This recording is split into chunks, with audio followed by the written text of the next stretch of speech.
เดี๋ยวจะเล่าหลังจาก6 โมงป่ายไปน้อยนี่เนอะปหลวงเนอะ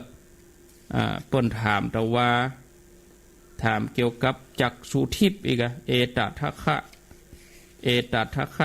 เกี่ยวกับจักษุทิพย์เนี่ยเป็นอย่างใดก็เดี๋ยวจะเล่าเนอะใจเย็นๆนะก็เดี๋ยวจะเล่าใจเย็นจะมาเปล่าประกาศข่าวสารงานบุญเหตุกรรมก่อนวันนี้วันที่23กับวันที่27ก็คือวันจันทร์วันที่26นี่ก่อนวันที่26นี่ตังคณะสงฆ์ตำบลดอยลอเขต1เปิ้นมีโครงการธรรมสัญจรฟังธรรมที่วัดพระธาตุดอยลอวันที่26ด้วย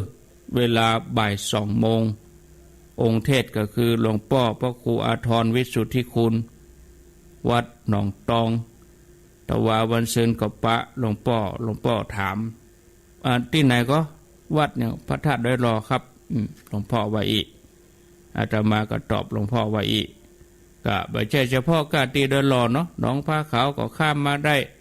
น้ำดิบป่าช้างก็ข้ามมาได้ญาติโยมตังวังผางล่องฐานตาลีตาล้อก็มาฟังได้ที่วัดพระธาตุดอยลอเวลาบ่าย2วันที่26ด้วยมาฟังเทศน์ฟังธรรมกันที่วัดพระธาตุดอยลอ26 สิงหากับวันพุธวันหือนี้แล้วต่อไปนี่ก็ขอเชิญร่วมงานอบรมสมโภชหลวงพ่อโสธรจำลองเปิ้นได้รอหลวงพ่อโสธรเรียบร้อยละช่างก็ตกแต่งเรียบร้อยละก็ขอเชิญเด้อญาติโยมวันที่27 สิงหาเวลา8 โมงไปจนถึงเพลที่วัดแม่กลางหลวงปะเกยรามของท่านอาจารย์บดินทร์ศิระสังวโรหรือว่าอาจารย์เบิ้มก็ขอเจริญพรเด้อญาติโยมวันที่27 สิงหา2561ญาติโยมจะไปก็ออกบ้านเขาก็สัก7 โมงปลายวันที่27 สิงหาที่วัดปะเกยรามแม่กลางหลวงพระสงฆ์เจริญพุทธมนต์ก็คณะสงฆ์แม่แจ่มจอมตองดอยลอก็เชิญชวนญาติโยมได้ร่วมกันวันที่27เด้อขอเจริญพร25นี่ก็จะไปลืมเด้อวันที่25นี่ข้ามไปงานทำบุญอายุวัฒนมงคลสืบชะตาหลวงปู่พระครูโสพลสารคุณหลวงปู่บุญมาวัดสิริชัยนิมิตรวันเสาร์ที่25 สิงหา2561หลวงปู่เจริญอายุวัฒนมงคลได้93แล้วเนาะหลวงปู่พระครูโสพลสารคุณสืบชะตาทำบุญอายุเด้อ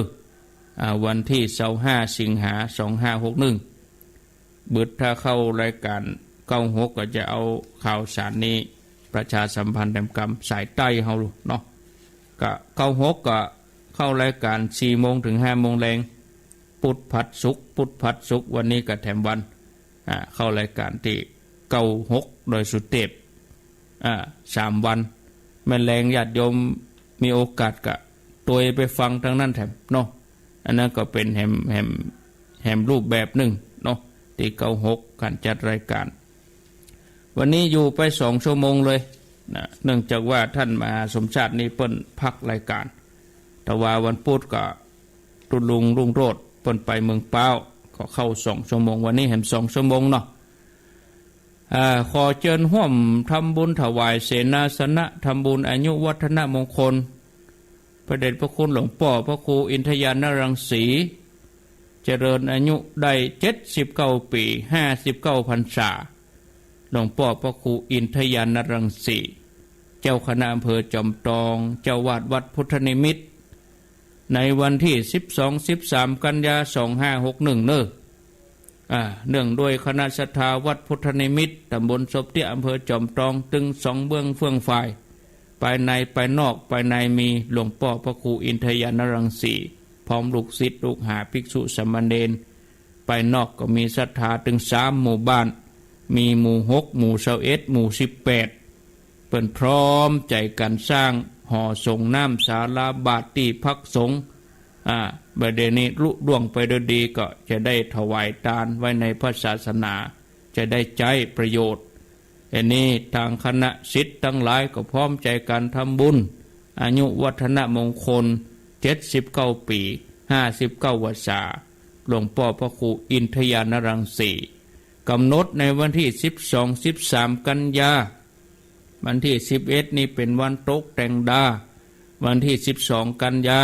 เวลา9 โมงไปก็หัววัดหัววาปากันไปถวายเพลพระสงฆ์สามเณรวันที่12นี่หัววัดเข้าวันที่13ทำบุญตักบาตรเมื่อเจ้าพระสงฆ์เจริญพุทธมนต์ธรรมจักรปวัตนสูตรเวลา9:49 นาทีเพื่อจะสืบอายุสืบชะตา79 ปีเสร็จเรียบร้อยก็ถวายเพลศรัทธาญาติโยมก็ขอเจริญพรเนาะวันที่วันที่21-22ตั้งแต่วันที่19ไปนี่ก็งานทำบุญอายุวัฒนมงคลพระเดชพระคุณหลวงปู่พระพรหมมงคลหลวงปู่ทองสิริมังคโลวัดพระธาตุเจ้าสีจอมทองในวันที่19-21ที่วัดพระธาตุสีจอมทองหลวงปู่เจริญอายุได้95 ปี75 วรรษาที่วัดพระธาตุเจ้าสีจอมทองก็ขอเชิญชวนเนอะศรัทธาญาติโยมท่านสาธุชนทุกคนทุกท่านเนาะแล้วก็วันที่7 ตุลาเนอะญาติโยมปออกไม่ออกศรัทธาวันที่7 ตุลานี่เขาจะกินฉลากกันกินฉลากคลื่นสีขาวก็มีพระคุณเจ้าหลายวัดหลายวามีพระคุณเจ้าหลายวัดที่จะมาก็มีพระคุณเจ้าตังเวียงเป่าเป้าพระคุณเจ้าตังเมืองน่านพระคุณเจ้าตังเวียงเป่าเป้าตังเมืองน่านหลายที่หลายแห่งแม่แจ่มวัดจันทร์เนี่ยจะนิมนต์เพิ่นมาต่างได้มาปะมาอู้มาจากันสนทนากันสุขาสังคัสสะสามัคคีความสามัคคีนำมาซึ่งความสุขจะได้พบปะกันในวันที่7 ตุลาที่วัดหม่อนฤาษีเชิญชวนญาติโยมเฮาแปลงต้นแปลงหยังกันมาส่วนหนึ่งก็เป็นการประคับประคองจูนเจือ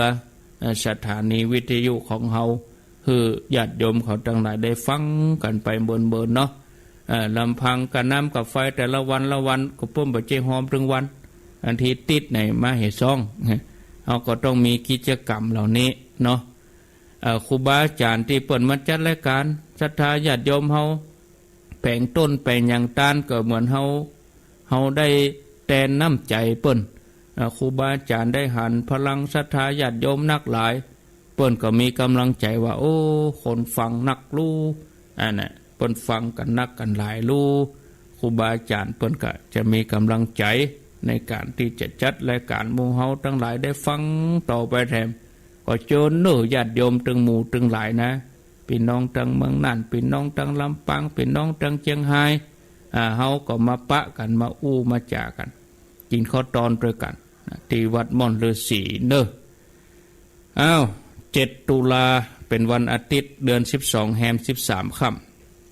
ำต่อไปนี้ไผจะโทรก็โทรมาเนาะก็เดี๋ยว6 โมงไปจะได้ตอบได้เล่าเรื่องที่พ่อหลวงเพิ่นถามเปลี่ยนบรรยากาศให้ญาติโยมได้โทรมา099-8366322จะโทรก็โทรมาอู้จ่าจะได้ก็ขอเจริญปอน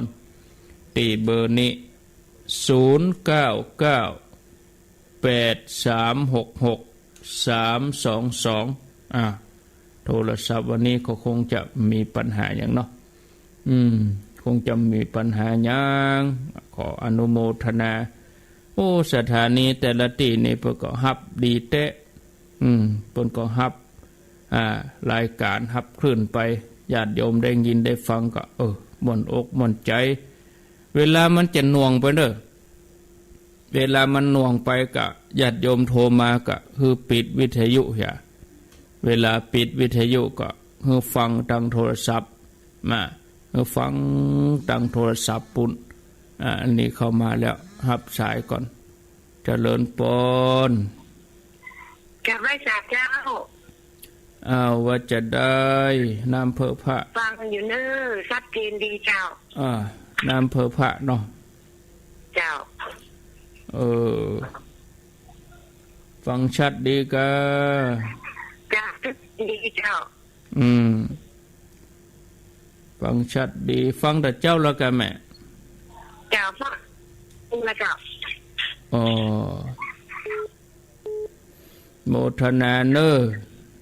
เจ้ากับไว้สาเจริญปนไว้สาเจ้าท่านพระครูอันนี้ว่าจะได้แม่น้อยแม่น้อยแม่ฟังอยู่เนอตั้งแต่ตีห้าเจ้า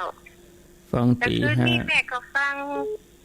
ท่านพระครูถึง3-4 ตนนั่นน่ะแม่ฟังตลอดไม่โทรบัดตันโอ้ยม่วนเนาะเมื่อคืนนี้ม่วนขนาดกันนี้ก็มีกู้ปุดนะแม่นะเจ้า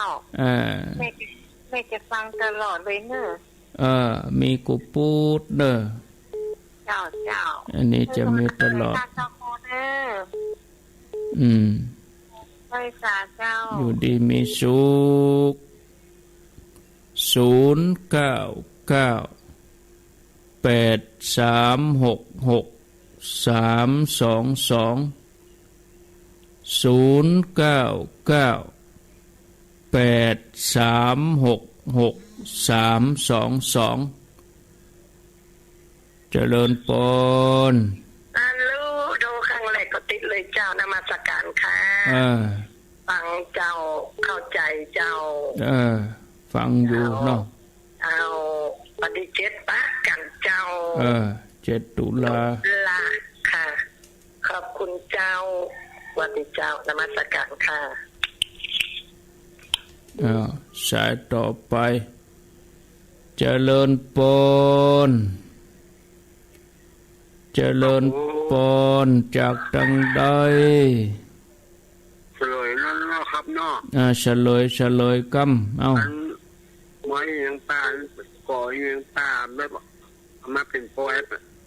ท่านก่อนแล้วเป็นคุยเป็นปีครับตอนนั้นเป็นปีเป็นคุยเป็นปีเป็นคุยไม่ใช่ที่เพิ่นเอาเหล่าเหี่ยวสลากน้ำใจเนาะมันก็ใกล้เคียงกันมาเป็นปอยก็เป็นแต่ว่ามันแบบถูกดีไม่เป็นป่าเอามาเป็นปอยก็คือเปิ้นเอามาแปลงปีแปลงคุยเนาะครับเอามาเป็นทำความเพลิดเพลินให้เกิดขึ้นแปลงดนตรีคือปอยครับก็เกิดความม่วนเนี่ยเนาะเป็นความม่วนความง่ายยินดีเด้อครับผมที่ป้าหลวงน้อยเปิ้นถามนี่คงจะเป็นพระอนุรุทธะพระอนุรุทธะนี่จักษุทิพย์นะ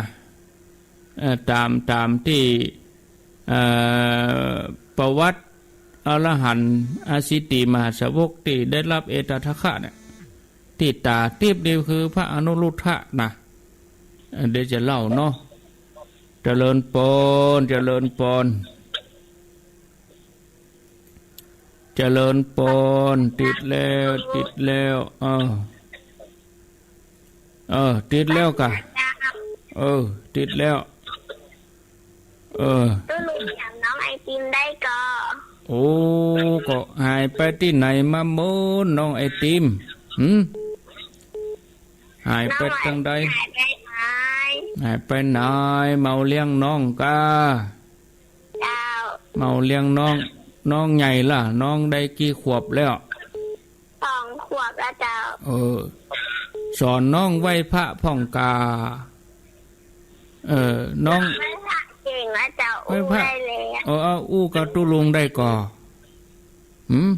วันนี้ยังหลับอยู่เจ้าถ้าวันเสาร์นะเนอะถ้าวันเสาร์สัก6 โมงเกิงนี่ไอติมเอาน้องมาอู้กับตุลุงนะ แล้วไอ้ติมอยู่ปออย่างแล้วป๊อปซี่ละเจ้าโอ้เวเหมือนกันลูกตุลุงห้องลูกอย่างใดลืมไปล่ะตื่นเด้อรับลูกเจ้ากินผักตังปลายรับลูกควายกินผักตังเก้ารับลูกเจ้าได้หลายรับลูกควายได้น้อยจะไปให้ลูกหลานเป็นหนี้เป็นคาเด้อโอ้บ่ลืมตะลูน้องไอติมพิชยาหล่อตนอีเนาะเจ้าไอติมนะเรียนหนังสือเก่งๆเนอะเจ้าอยู่ดีมีสุขไอติมน้องไอติมแต่ก่อนก็มาเนี่ยเมื่อน้อยๆน่ะ2 ขวบ 3 ขวบปิกลิกไอติมบ้านม่วงพี่น้อง0998366322สะเตื้อเขาก็ลุกมาบัดตันกันนี้จะปั่นเวลากู้วันเสาร์นะลูกหลานคนใหญ่เฮานี่วันเสาร์นี่มาต้องโทรละละอ่อนโทร6 โมงเกิงไปจะละอ่อนโทรละอ่อนมาแสดงความสามารถเนาะทุกวันเสาร์เจริญปนพระเจ้าพระอาจารย์เจ้าว่าจะได้แม่ไหลฟังอยู่เนอะฝนตกบ้านเฮาเดือนนี้ตกอยู่ก็แม่เจ้าชี้ๆเนี่ยเจ้าตกเดี๋ยวว่าบ้านข้ามมาตกนะเจ้าวันนี้ฝนพระเจ้านี่ฝนตกว่ะฝนซึ้งเนาะเจ้ามันก็เปิงดิกลางภาษาละเจ้าละดูป่นแต่เจ้าละดูป่นเจ้าเป็นกำลังใจค่ะอาจารย์ด้วยนะเจ้าโมทนาเนอเย็นดีเนอเจ้าอยู่ดีมีสุขโอ้เจริญปนนมัสการครับจากที่ไหนตั้งได้จากเวียงปะเป้าบ้านหูหนองให้ครับบ้านโป่งหนองเวียงปะเป้าครับฟังชัดดีกาบ้านโป่งหนองชัดดีครับชัดดีเนาะครับผมฟังแต่เจ้าแล้วกาฟังตั้งแต่5 โมงมาแล้วครับฟังตั้งหมอก5 โมงแล้วยินดีนะเนอครับแต่คืนนี้ก็ฟังครับถึงจะคืนนะ3 องค์ครับฟังแต่คืนแล้วครับผมอนุโมทนาเนอครับผมน้องก็วันเท่าได้อยู่วันที่7 ตุลานะนะเอวตัวเขาก็เสาะรถเสาะยังกันไว้อะกะครับป่อปัญญานี่มาแน่นอนอ่ะป่อปัญญานี่นะป่อปัญญาบ้านปุ่นบ้านนั้นโชคชัยสันสลีปุ่นอ่ะโชคชัยปงเหนือปงหนองเนาะปงเหนือเนาะครับ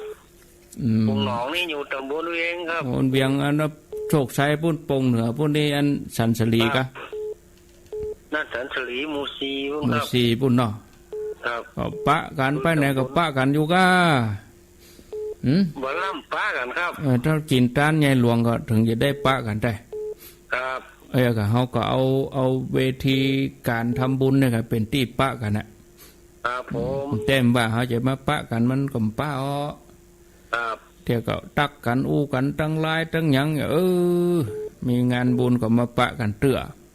ครับอีน่ะเนาะโมทนาเนอครับไว้สาครับ0998366322เจริญปนจากนมัสการเจ้าท่านพระครูจากตังใดจากบ้านทาเลยเจ้าบ้านดงเลยเจ้าบ้านดงบ้านทาก็ไปนั่นวันนั้นก็ไก่ไปหั่นลูกเจ้านั่นทางประตูไปเตียเตียนไปเตียนไก่บ้านนี่แม่ฮะกันเนาะเจ้าแม่ได้ไปฟังแล้วซึ้งใจไอ้แม่ไปว่ะเจ้าไปจ้ะก็ย่ำมาตักว่าไอ้แม่ที่โทรนะนี่ค่ะเจ้าแม่ทหารท่านครูเดินมาซักเขาก็เตียวไปหมู่ข่อยสักกรรมมาว่าอย่าเตียวไปถึงตั้งหลังพวกกับอินดูคนเท่าปนยะ ฟังอยู่เนาะสิอย่างพ่อเนาะจะนิมนต์มาเสด็จไปบรรดงกับข้าโอกาสหน้าเนาะได้กะถ้าเปิ้นโทรมาโอ้ม่วนเปิ้นฟังกันดีเหรอเด้โอ้เปิ้นตั้งใจฟังกันดีโทคนเฒ่าตั้งใจฟังกันดีพร้อมเพียงกันดีเนาะยินดีเนอะมาเลยก็เปิดทุกวันมันคืออะไรบางวันก็ท่าดีเนาะเจอบางวันมันก็มันพื้นที่ก็เป็นนั้นมันอย่างถ้าอากาศมันอัพนี่มันจะได้บดีถ้ามันลงวันนี้ดีกว่าแม่วันนี้ดีเนี่ยบ้านเนี่ยนั่นเป็นที่ลุงนั่งเติบคนข้างบ้านเปิดฐานนี้นั่นนี่น่ะเปิดก็ดีท่าของบ้านก็แม่มาไหลเขาของแม่นั่นยังงั้นอันเตวิทยุโดยพ่องแม่บ้านเขามันอยู่ที่ลับกันวันนั้นเฮาไปเฮาเปิดในรถไปก็ชัดเจนดีนะขนาดว่าฟังในรถนี่ชัดเจนฟังท่านพระครูปราโมทย์กับท่านพระครูสถิตเปิ้นอู้กันแม่เขาวิทยุต่อสายขึ้นเห็นหน่อยกะ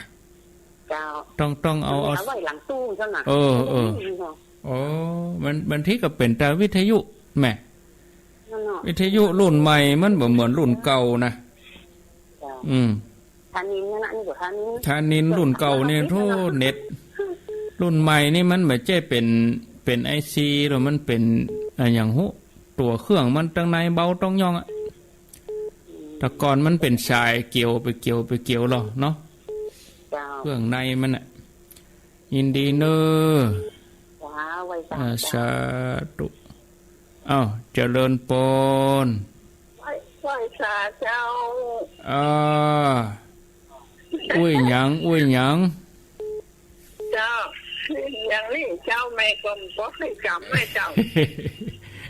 อุ้ยดีกะคุณแล้วมองจะหาเจ้าฟังนี่กะเวียงเป่าเรดิโอกะเจ้าไม่ก็ฟังนะเนาะฟังได้ไม่ก็จำผ่านนี้เพิ่นก็เคยได้เจ้าแม่อุ้ยดีอ่ะแม่อุ้ยน้อยจะไปน้อยใจเนอะจะไปน้อยใจก็แต่งว่าไปอันน่ะได้ก็เลยว่าอุ้ยดีนั่นเนาะแม่โอ้หาท่านเจ้าก็แม่อุ้ยน้อยยอดบุญนะกะเจ้าจะไปลืมจะได้ถวายปัจจัยท่านเจ้าพระท่านเจ้ามาตั้งเวงโดยเป้าแม่แก่แล้วเจ้าแม่อุ้ยน้อยยอดบุญ83อยู่ก้าโอ้ไปแก่ที่ไหน83อยู่โอ้มาแก่เตื้อนุ่มอยู่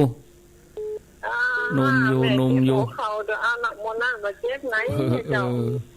มันยังลดนะกะมันวิ่งมาหนักแล้ววิทยุก่อนแม่เดินไปเชียงใหม่เจ้าปดโทแล้วไปย่างที่ไหนนอน3 คืนนะเจ้าพัก3 ตีก่อนดูเจ้าแม่ไปถึงมาอยู่ได้60 ไปเจ้าเดี๋ยวมาเชียงใหม่ไป36ปดโทนอนแต่หมู่โดยนางแก้วเนี่ยเนาะเจ้านอน3 คืนนี่เจ้าโดยนางแก้วพ่องโดนขุนลาวพ่องเห็นเนาะขุนลาวของบ้านตาไผ่เนี่ยแม่ไปใช้คือเจ้าวัดสมองนะเจ้าโอ้เปิ้นเตียวไปเปิ้นเตียวไปเจ้าคือเจ้าไป3-4 ตนเจ้าแม่เขาคนนักโอ้ช่วยไปคนบ่เดียวมันจะยากก็จะเตียวไปนี่แต่เจ้าแล้วก็โหเขามันพยาวแต่ก่อนเนี่ยเนาะอย่างได้เดี๋ยวมันจะเสีย80 สายก็ยินดีเนอะโมทนาเจ้าวันได้ยินสันเจ้าก็โมนเจ้าอยู่ดีมีสุขอุ้ยเนอะเจ้าสาธุอุ้ยน้อยเจริญปนวันนี้เจ้าได้แก่หันอยู่ที่ไหนตั้งใดอยู่โตมาจากแม่แจ่มเจ้าแม่แจ่มอยู่บ้านไหนอยู่บ้านต้องฝ่ายเจ้าบ้านต้องฝ่ายก็มาวันที่27ก็จวนกันกะ พี่น้องทั้งแม่กลางหลวงอาจารย์ว่าโคนธรรมดาจะทาไม่ออกมันเนี่ยที่ไปสร้างวัดสร้างบ่ายเนี่ยเขาว่ามันคือขอถามอาจารย์สักหน่อยนะจ๊ะโอ้บ่คิดอย่างนางวิสาขาเพิ่นนึงแปลงเป็นวัดปุ่นเนาะแปลงวัดเวลุวันฮัลโหลนางวิสาขามันจะว่าเอาไปจ้างก่อนนะเพิ่นจ้างอย่างเพิ่นวางเสร็จแล้วเลิกสั่งเรียบร้อยแล้วก็เอาไปเพิ่นสมปูนจะมาไปมีหยังโอ้ได้บุญกะจะไปฟังเขาบ่คิดบ่จาหยังเป็นบุญเป็นกุศลเด้อไปญะเตอะนะถ้ามันจะบดีกับไม่บดีตึงหมู่กับปโทปใจมันหาไปวัดน้อยหันอยู่แล้วจะไปว่าอย่างนี้กับไผอย่าไปวัดแถมจะไปฟังเขาเอาเนี้ยก็เนี้ยไปสร้างก็สร้างไปตรงวันนี่ก็เทวดานั่นน่ะอยู่วัดหยับนี่โมทนาจะไปว่าเฮือกันกะไปว่าเฮือกันยังไผมีกำลังสร้างได้ไผแปลงได้ก็แปลงไปเท่าแต่ว่าก็ว่าเฮือนางวิสาขาบุญเพิ่นยังแปลงถึงวัดเนาะแปลงวัดเวลุวันก่อนนางวิสาขาเพิ่นก็เป็นแม่หญิงนะลูกเจริญพรสาเจ้าจากตังใดจากลีเจ้าลีอยู่บ้านไหนอยู่บ้านกลางเจ้าโอ้บ้านกลางฟังชัดดีกาเจ้าชัดเจนดีเจ้าอันเพิ่นทำบุญอายุหลวงพ่อวันที่อย่างก็ได้เป่าเฮ้อนี่วันที่อย่างก็แม่วันที่อย่างลืมมาแล้วเหรอนั่นทำบุญนะทำเป็นกันยาก็น่ากันยาเนี่ยก็บางที่อย่างหู้เดียเนาะที่อย่างหู้ก็ลืมมาแล้วนะนั่นวันผูกโทรมาบอกเด้อวันผูกนะเจ้าถ้าอย่างใดจะโทรไปบอกได้เจ้าจะไปลืมกาเจ้าโมทนาเจ้าไว้สาเจ้าทำบุญอายุหลวงพ่อสืบชะตาพระครูอินทวุฒิคุณเจริญปนไปสาเจ้าจากตังใดจากแม่สวยเห็นแล้วแม่เลยไม่เลย ไปกับพังเนาะแม่เลยแม่สวยจะขึ้นฟังก็แม่พังค่ะ3ตนชนะกัน3ตน3องค์นะเจ้ากันนี้ก็มีกุปุตนาน่าจะทุกวันพุธแล้วแม่เลยงงหนูอาจารย์ว่าอาจารย์ออกภาษาวันที่27มันออกภาษามาเต้ากันได้ไม่เลยไหมถ้ามันออกภาษาวันที่24แล้วอาจารย์วันที่27เนี่ยไม่เลยงง27รู้มั้ยมาคิดถึงอันมาคิดถึงวัดนี่คืนก็ทราบมือเจ้านี่ก็ทราบอาจารย์มาโอ้ดีแล้วเนาะถึงวันน่ะผมโมทนาเนาะเจ้า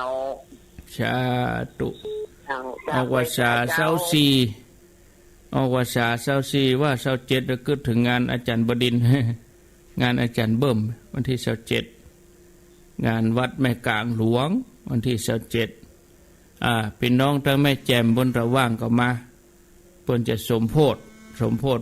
พระพุทธโสธรจำลองที่วัดแม่กลางหลวงเจริญปน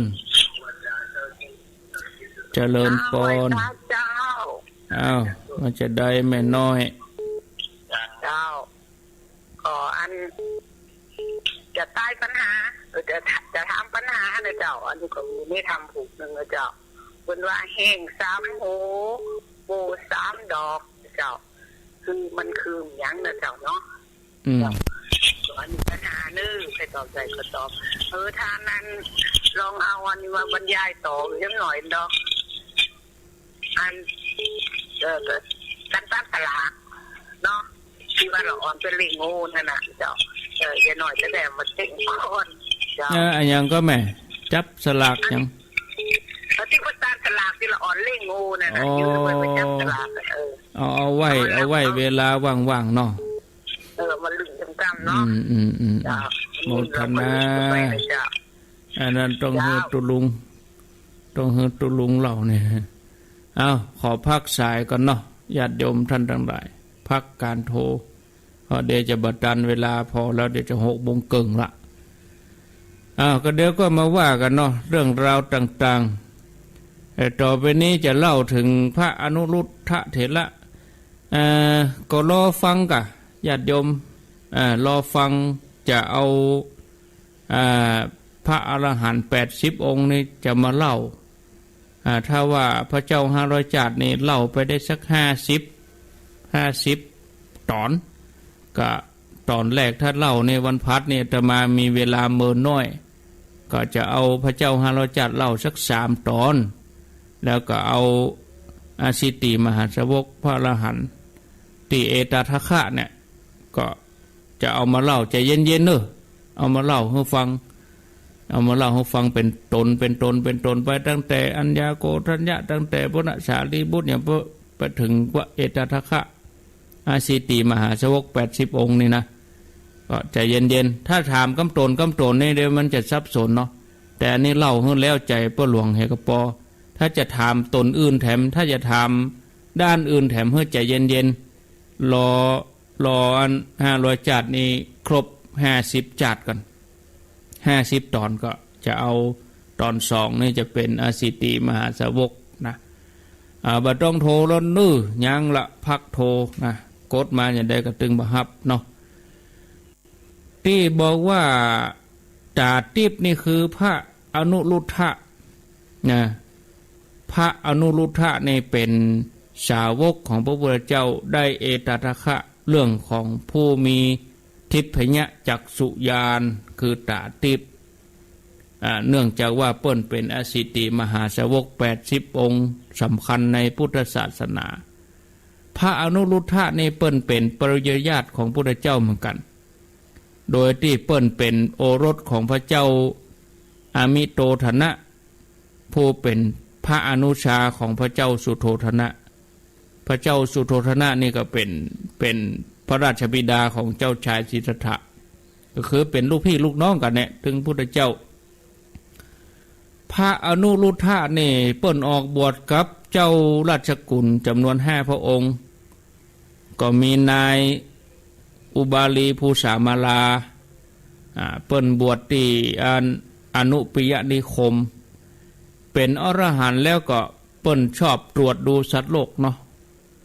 ตรวจดูสัตว์โลกโดยทิพยจักษุอยู่เสมอได้รับการยกย่องจากพระพุทธเจ้าเป็นเอตทัคคะด้านเป็นผู้เลิศทางด้านทิพยจักษุก็คือมีตาติบชาติภูมิของเปิ้นนี่อนุรุทธะนี่เป็นพระประยุรญาติของพระพุทธเจ้าก็อย่างที่บอกว่าเป็นลูกพี่ลูกน้องกันนั่นแหละสาเหตุที่เปิ้นบวชญาติโยมบ่ต้องโทรแล้วเนอะคืองดโทรแล้วพอแล้วบ่ต้องโทรแล้วเพราะเล่านี่เดี๋ยวจะบ่จบถ้าเล่านี่จบก็โทรตอนนี้งดโทรศัพท์นะไม่ต้องโทรแล้วไม่ต้องกดมาแล้วก็ยังมีเบอร์บุญมาหยุ่นหลายเบอร์งดโทรเนอะบ่ต้องโทรละสาเหตุที่เปิ้นบวชเนี่ยเจ้าชายอนุรุทธกุมารตอนที่เป็นฆราวาสนี่เปิ้นก็ได้ดำรงตำแหน่งเป็นพระโอรสของพญาเจ้าเมืองก็เหมือนเดียวกันได้อยู่ปราสาท3 หลังแม้แต่คำว่าบ่มีบ่เคยฮู้จักเมื่อสักยราชกุมารพระองค์อื่นออกผนวดติดตามพระเจ้าพระเจ้ามหานามะ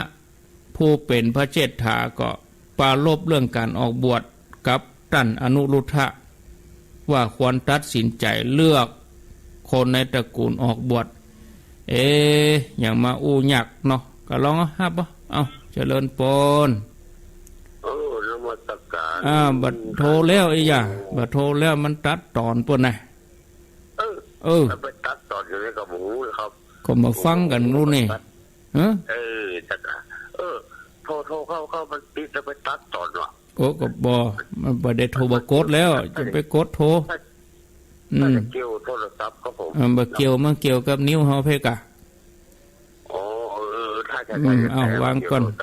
ไอ้เกี่ยวกับนิ้วเขาแทะ เจริญปอนเนอร์จะไปนั่งกดกะมันไปเกี่ยวกับอย่างอ่ะมันถ้าเขาบอกกดมามันจะไปมาที่ใด เอามาฟังกันเนี่ยเพื่อว่าจะไปโทรเตื้อเล่าตึกไหนล่ะ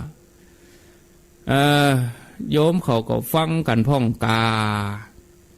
ห้องวัดโทก็บ่โทรเตื้อเอกอะเสียได้โทรก็กดอยู่ติ๊กอ่ะเนี่ยมันบ่เข้าใจกันแน่ ขออภัยเนอะมาจะไปกดมันกาโทรศัพท์นั่นน่ะกดนี่หยังมาฮับอ่ะอาตมาฮับละเบอร์เก่าแล้วนะอันนี้ก็เหมือนเดียวกัน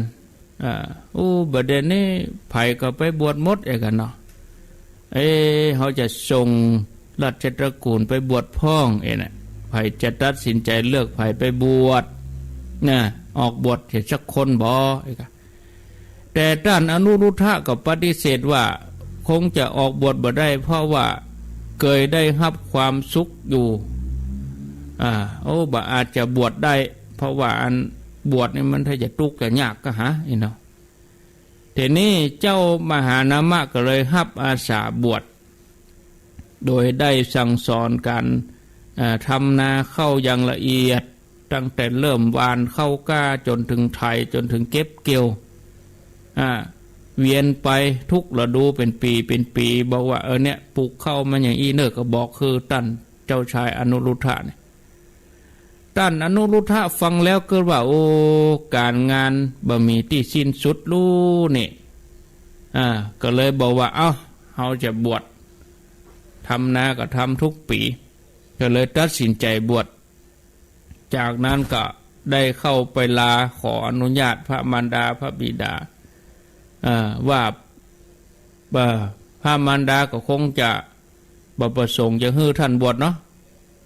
ก็เลยกล่าวคำท้าทายว่าถ้าจวน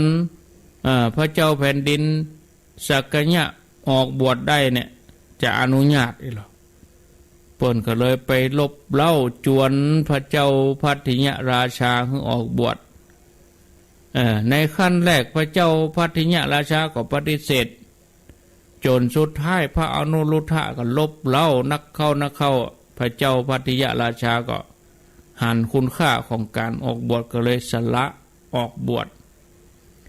ครั้งนั้นเจ้าชายอนุรุทธะพร้อมกับเจ้าชายราชกุมารห้าพระองค์ด้วยกันคือพระเจ้าพัทยสักยราชาเจ้าชายอนันทะเจ้าชายภักขะแล้วก็เจ้าชายกัมพิละก็มีเจ้าชายเทวทัตตัวแล้วก็นายช่างกระบกที่มีชื่อว่านายอุบาลีเนี่ยนายอุบาลีภูสามาลาเนี่ยออกบวชรวมกันเป็น7ออกบวชที่แคว้นมันละโดยในวันบวชนั้นเจ้าชายตึง6ก็ตกลงกันคือนายอุบาลีเนี่ยซึ่งเป็นช่างตัดผมเลยนะออกบวชก่อนเพื่อจะได้ทำความเคารพแล้วก็ลดทิฐิมานะความเป็นเชื้อกษัตริย์ของตัวเองถึงโมดก็ตกลงกันคือช่างตัดผมในบวชก่อนอันนี้เปิ้นเคารพกันไผบวชก่อนบวชลูนที่ฮือช่างตัดผมบวชก่อนเพราะว่าจะลดทิฐิความถือตัวว่าเป็นกษัตริย์นี่แหละถึงมดก็อุปสมบทโดยเอหิภิกขุปสัมปทาเมื่อพระอนุรุทธะออกบวชแล้วก็ได้เฮียนกรรมฐานกับท่านสารีบุตรแล้วก็เข้าปฏิบัติกรรมฐานในป่าญาติโยมทั้งหลายเมื่อปฏิบัติเข้าก็ยินดีในการอยู่สันโดษเป็นผู้ที่มากในกิเลสทั้งหลายพระอนุรุทธะก็เจริญสมณธรรมต่อไปจนสำเร็จเป็นอรหันต์เมื่อเปิ้นเจริญธรรมสำเร็จเป็นอรหันต์เปิ้นก็ชอบตรวจดูสัตว์โลกโดยจักษุทิพย์ก็คือตาทิพย์ยกเว้นในเวลาฉันต่ออันโดยเหตุนี้พระองค์ก็เลยยกย่องตั้นว่าเป็นผู้เลิศกว่าภิกษุทั้งหลายในด้านจักษุทิพย์ก็คือทิพยจักษุก็คือตาทิพย์ตรวจดูสัตว์โลกบุพกรรมในอดีตชาติของเปิ้นเป็นจะได้ด้านอนุรุทธะเถระนี่ เปิ้นได้ทำบุญญาธิการไว้เหมือนกันในศาสนาของพระพุทธเจ้าปางก่อนองค์ก่อนทั้งหลายเปิ้นได้ก่อสร้างบุญทั้งหลายอันเป็นอุปนิสัยแก่พระนิพพานในภพต่างๆในตอนที่พระพุทธเจ้าชื่อปทุมุตระบังเกิดในตระกูลพราหมณ์ลูกอันอุดมสมบูรณ์ไปด้วยทรัพย์สมบัติทั้งหลายบอกกองเจริญวัยใหญ่ขึ้นมาแล้ววันหนึ่งเปิ้นได้ไปวิหารเพื่อจะฟังธรรมในของสำนักพระศาสดาเปิ้นหันใส่ภิกษุตนหนึ่งที่พระศาสดาทรงแต่งตั้งในตำแหน่งเป็นผู้ที่มีจักษุทิพย์ท่านอนุรุทธะในอดีตชาติเปิ้นก็ปรารถนาตำแหน่งนี้ก็เลยฮื้อมหาทานเป็นเวลา7 วันแด่พระผู้มีพระภาคเจ้าแล้วก็ภิกษุทั้งหลายเป็นบริวารในวันที่7ก็ถวายผ้าอันสูงสุดแก่พระพุทธเจ้าปัจเจกพุทธเจ้าปทุมุตระพร้อมกับพระสงฆ์ทั้งหลายแล้วก็ได้ตั้งความปรารถนาไว้ฝ่ายพระศาสดาเมื่อทรงหันความปรารถนาหันความสำเร็จของเขาโดยที่บาอันตรายพระพุทธเจ้าปทุมุตระก็พยากรณ์ว่าจักเป็นผู้เลิศเป็นผู้ที่มีจักษุทิพย์ทั้งหลายในศาสนาของศาสนาโคดมสัมมาสัมพุทธเจ้าในอนาคตการเขาทำบุญทั้งหลายในพระศาสนาเมื่อพระศาสดาปรินิพพานแล้วได้ทำการปูจาโดยประทีปอันโอฬารมีสถูปทองขนาด7 โยชน์แล้วก็ได้อธิษฐานว่าจงเป็นอุปนิสัยแก่ทิพยจักษุญาณเขาทำบุญทั้งหลายตลอดชีวิตท่องเที่ยวอยู่ระหว่างเทวโลกกับมนุษยโลกในถึงเวลาการสมัยของพระพุทธเจ้าชื่อว่ากัสสปะเมื่อศาสนาปรินิพพานพระศาสดาปรินิพพานเมื่อสถูปทองขนาด1 โยชน์สำเร็จแล้วก็เลยถือเอาถาดสำริดจำนวนนักมาบรรจุให้เต็มไปด้วยเนยใสแล้วก็วางก้อนน้ำอ้อยแล้วก็เอาไว้ตัดกลางแล้วก็ฮือขอบปากจะลดกันแล้วก็ตั้งไว้ล้อมเจดีย์แล้วก็เอาถาดสำริดเนี่ยที่ตัวเองถือบรรจุเนยใสเนี่ยแล้วก็จุดไฟติดใส่ท่านนะแล้วก็วางไว้บนหัวยกขึ้นไว้บนหัวเดินเวียนรอบเจดีย์ตลอดทั้งคืนได้ทำกุศลตลอดชีวิตก็เวียนตายเวียนเกิดระหว่างเทวโลกกับมนุษย์โลกตลอดอายุขัยบ้านปลายชีวิตของท่านพระอนุรุทธะเปิ้นก็มีอายุจนถึงหลังพุทธปรินิพพานก่อนนะในวันที่พระพุทธเจ้านิพพานน่ะเปิ้นมีส่วนร่วมอยู่ในแวดล้อมพันตัวเปิ้นก็ยังร่วมกิจตั้งศาสนาสำคัญในการปฐมสังฆายนาร่วมกับพระมหากัสสปะเถระที่เป็นประธานมีพระอุบาลีเถระเป็นผู้วิสัชนาพระวินัยพระอานนท์เถระเป็นผู้วิสัชนาพระสูตรพระอภิธรรมก็มีตั้นอนุรุทธะเนี่ยเป็นผู้ที่วิสัชนาเกี่ยวกับอภิธรรมเปิ้นก็ดำรงอายุสังขารได้พอสมควรตามกาลสมัยก็ดับขันเข้าสู่นิพพานเปิ้นดับขันที่ปืนห่มเก้าไม้ไผ่นะในหมู่บ้านเวลุวะแคว้นวัดชีปุ่นนะอันนี้ศรัทธาญาติโยมทั้งหลายเล่าจบไปแล้วใจละบอกปหลวงน้อยเนาะอันนี้ก็ใจเย็นๆเนอะถ้าถามแหมตนนี่ขออนุญาตเอายกไปเพราะประเด็นนี้พระเจ้า500 จาดนี้จะถึงละตอนที่50ถ้าไปถึงตอนที่50ก็จะเล่า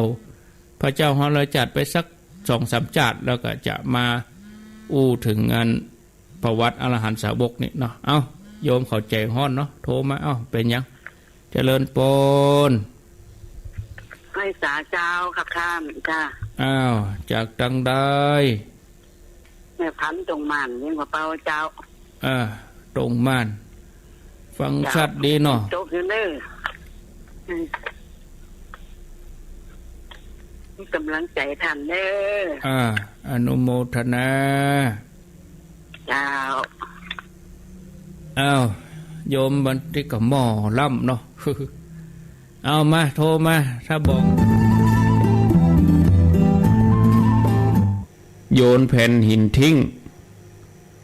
ถอนแผ่นกระดานขว้างทิ้งแล้วก็เข้าไปในที่ซ่อนแห่งหนึ่งลบพอการมาของฤาษีจางตัวนี้หวังว่าจะทำลายฤาษีอินทสมณโคตเสาะหาอาหารไว้เฮือจ้างเตียวมาก่อนป่นหานจ้างนั้นก็เข้าไปหาบอกว่าจ้างตกมันดอกเข้าไปหาจ้างโดยความรู้สึกว่าคงจะเป็นเหมือนปกติตลอดทุกวันจ้างนั้นก็ออกจากที่ซ่อนเอางวง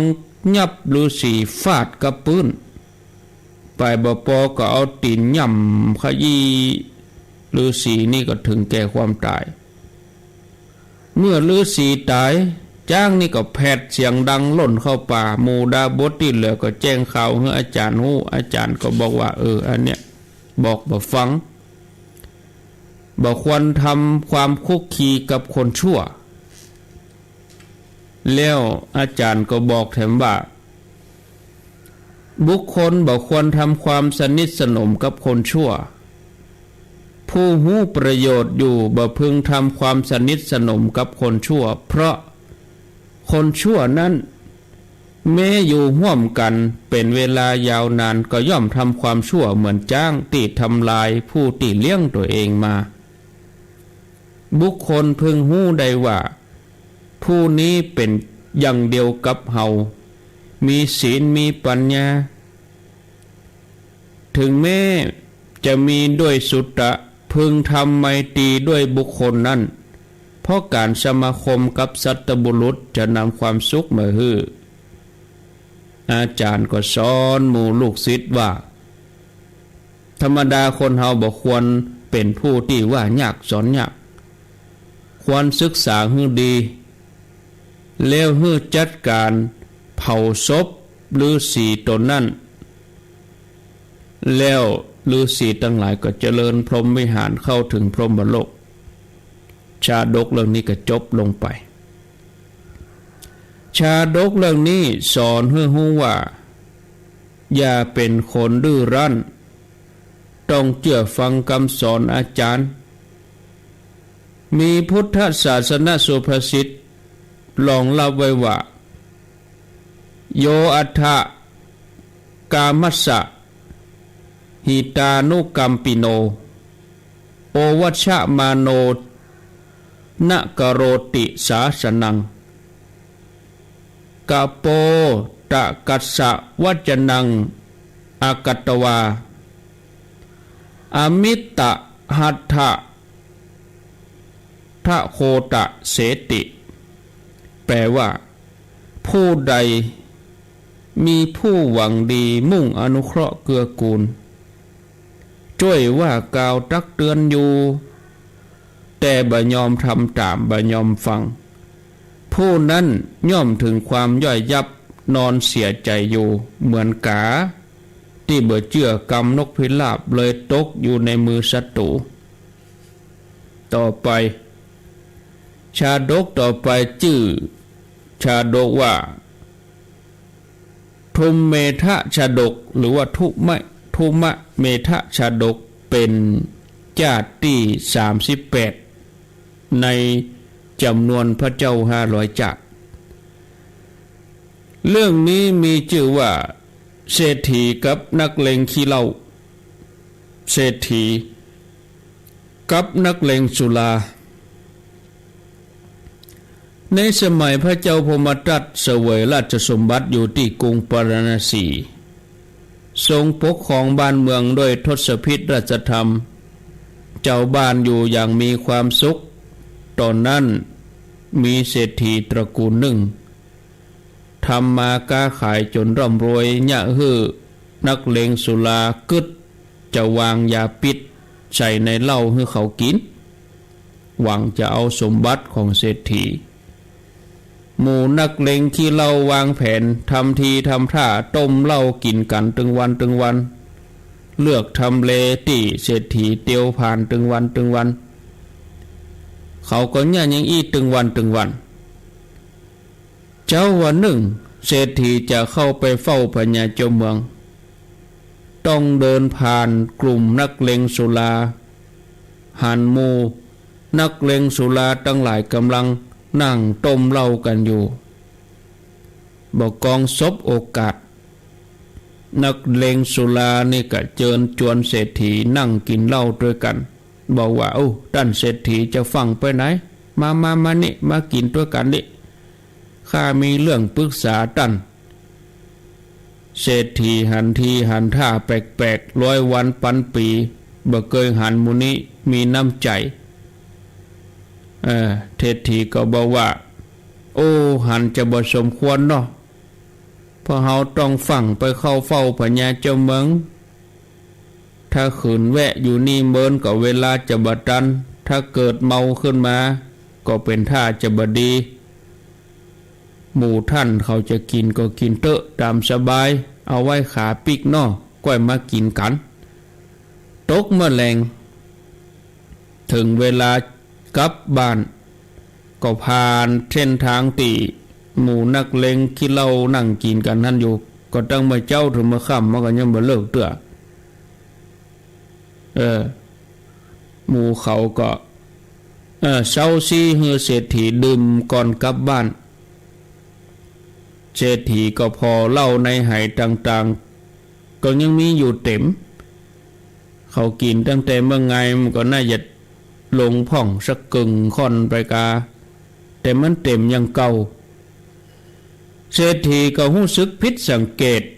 หันท่าจะบดีก็เลยคิดว่าประเด็นนี้เขาจะบอกกล่าวให้หมู่นี้ให้เขาได้หู้สำนึกเห็นพ่องนักเลงสุราคนหนึ่งว่าท่านอยู่ดื่มเหล้าจันดีกับหมู่เฮาก่อนอันนี้เป็นเหล้าจันยอดเป็นสุราจันยอดเศรษฐีก็บอกว่าพวกเจ้าญะฮือเฮาบ่พอใจเฮาบ่นั่งกินเหล้าตัวถ้าเหล้ามันรสชาติดีจริงๆเป็นจะได้หมู่เจ้าถึงบ่กินให้หมดหมู่เจ้าตั้งหลายว่าเป็นสุราจันยอดทำไมมันเหลือเต่าเก่าอันนี้มีอยู่เต็มไหแสดงว่าผิดสังเกตแล้วหรือว่าสู่เจ้าตั้งหลายใส่ยาพิษลงไปแน่จริงก็กินก่อนลูก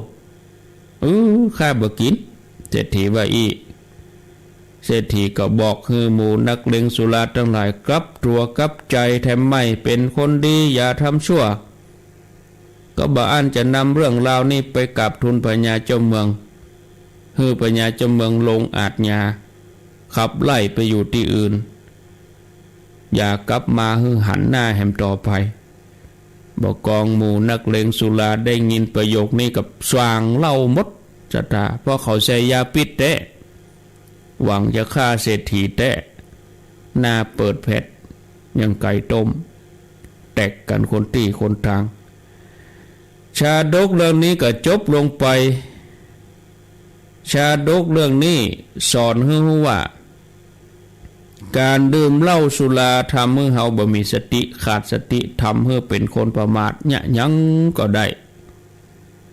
ด่าพ่อด่าแม่บุบลูกบุบเมียทำอย่างได้หมดอันเนี้ยคนเฮาเวลามันจะเนี่ยย้อมใจเห็นหน่อยเวลาเปิ่นประชุมเปิ่นต้องการความคิดเอาความคิดความอ่านดีๆเอาคนที่มีสติดีๆเสนอความคิดในที่ประชุมอันนี้กินเหล้าเหี่ยก่อนแล้วมาประชุมมันไปได้สติปัญญาที่ไหนเนี่ยอันเนี้ยพ่อประมาทขาดสติอู้ไปก็บ่ได้รับผิดชอบกรรมอู้ตัวเองเลยยุ่งลุบ้านเมืองก็ลุตัวเก่าก็ลุ ตัวเก่าลุบ่พอเอาบ้านเมืองลุไปด้วยแถมเนี่ยถ้ากินแล้วอยู่คนเดียวยังแขวนเนาะกินแล้วไปยุ่งคนอื่นไปบุบของบุบหัวไปก่อการทะเลาะวิวาทนำเรื่องมาสู่หัวอกหัวใจพ่อแม่เสาะหาตี้เนี่ยอันนี้ญาติโยมท่านทั้งหลายก็จะเหมือนกับเศรษฐีกับนักเลงสุราเป็นได้มันได้สองภาพนี่ต่างกันอันยังเปิ้นยังเป็นเศรษฐีก็บ่เปิ้นแบบไปเกือกลัวกับเรื่องหมู่นี้เปิ้นถึงมั่งมีสีสุขเปิ้นถึงเป็นเศรษฐีเล่นไปได้ถึงนั่งกินเหล้าวันค่ำมาค่ำก็เพราะมันมักก็เลยมันต้องไปขี้เหล้าอยู่หั่นเลยมั่งมีสีสุขก็เลยค้าขายก็เลยบ่ร่ำรวยมีแต่จะตกต่ำไปอย่างเปรียบเทียบได้สองอย่างมีพุทธศาสนาสุภาษิตลองเล่าไว้ว่าสุราทุตตังอาปายมุขังนักเลงสุราเป็นทางไปสู่อบายคือเป็นทางไปแห่งความเสื่อมทั้งหลายอันนี้เป็นจาดที่38ตะกี้นะจาดที่39นี่จะยาวเนาะศรัทธาญาติโยมก็จะยกไปวันพุธมีประมาณ4หน้ากระดาษจาดนี้ชื่อว่าพระเจ้าเจติยราชจาดที่39ถ้าว่าได้พระเจ้า500จาดนี้จบประมาณ50ก็จะนำเสนอต่อเนื่องเกี่ยวกับอาสิติมหาสาวก80องค์ต่อไปเลย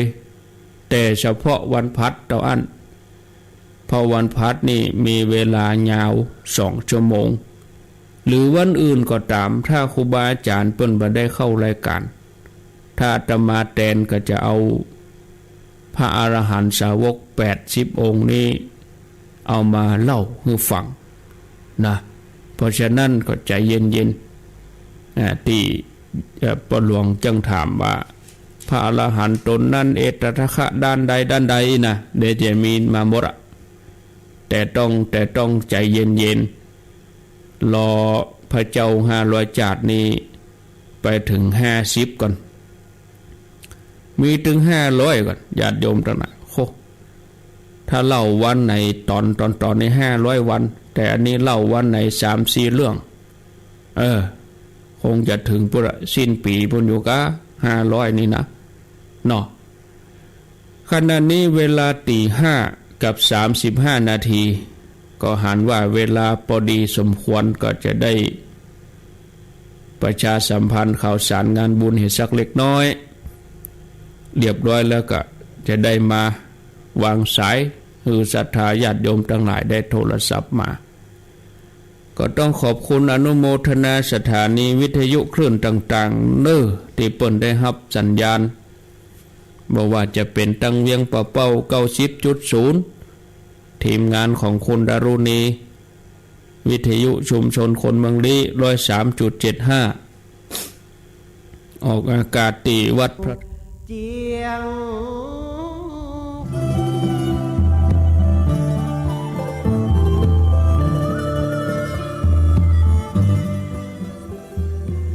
ไข่เฮียนไข่หู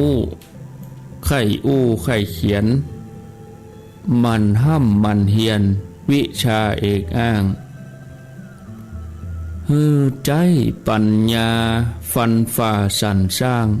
หากินตามตางมนุษย์บะโกงไผกินผิดศีลพระพุทธสุดจริตสู้จีวี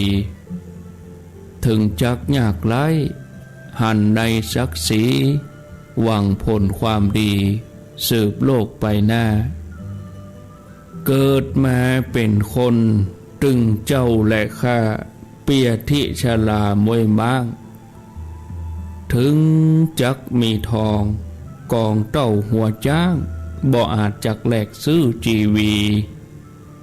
กันดับมวยมิตรเมื่อมอนเป็นผีหวังผลความดีสืบไปหน้าสืบไป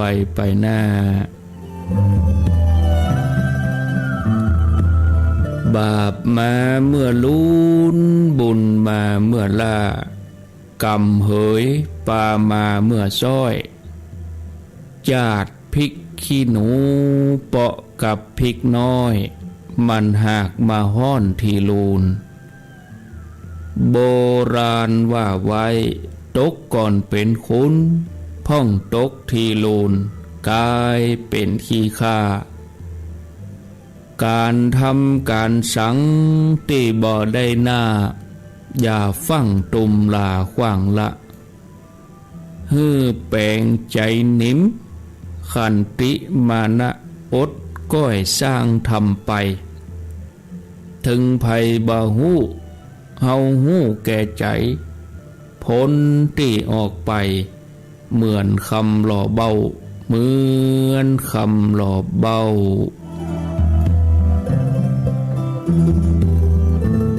ขอนอบน้อมเอากุณพระแก้วเจ้าทั้งสามประการอันมีพระพุทธพระธรรมพระสงฆ์กุณพ่อกุณแม่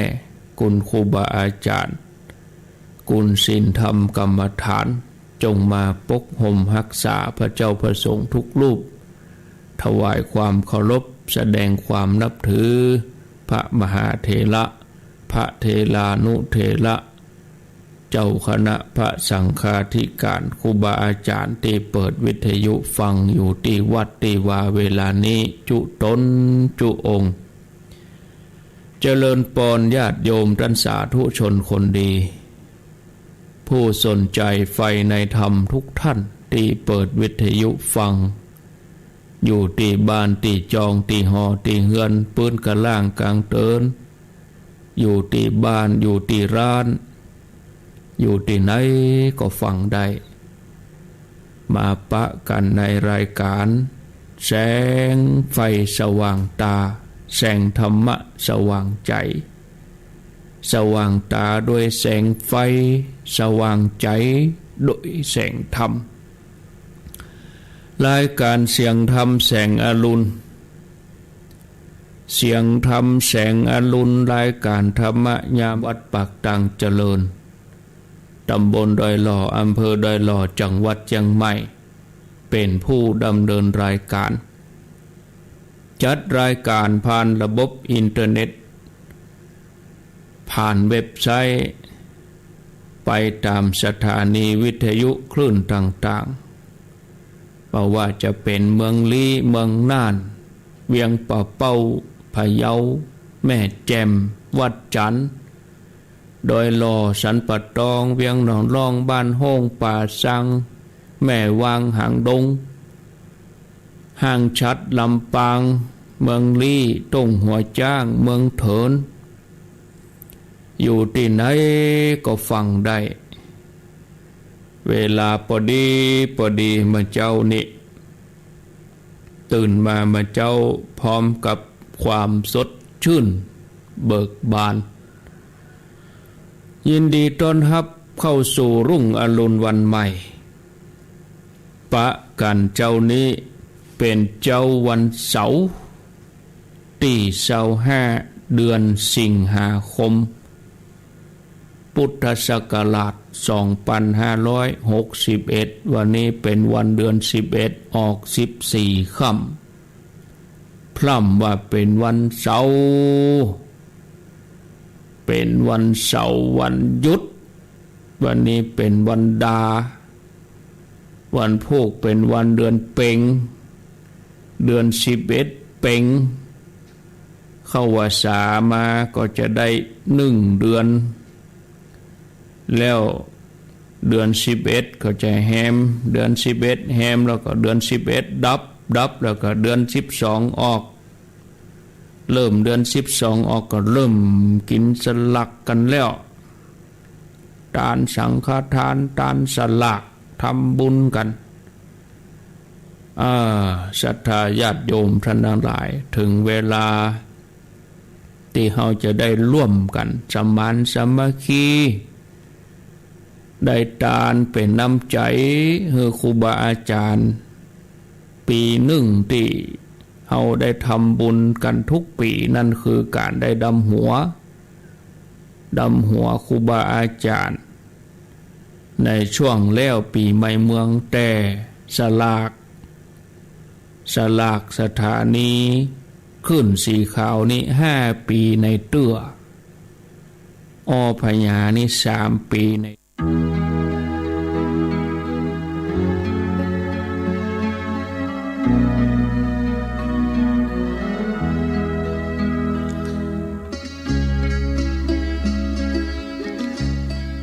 ศรัทธาญาติโยมท่านสาธุชนท่านผู้ฟังทั้งหลายก็ต้องขออภัยที่ญาติโยมได้ฟังรายการที่ขาดตอนไปอาจจะบ่ต่อเนื่องต่อใดได้ตัดสัญญาณเป็นเตื้อสักเตื้อเคาะตัดสัญญาณบัดตันทำให้บอกวันเวลาไปว่าวันนั้นเป็นวันที่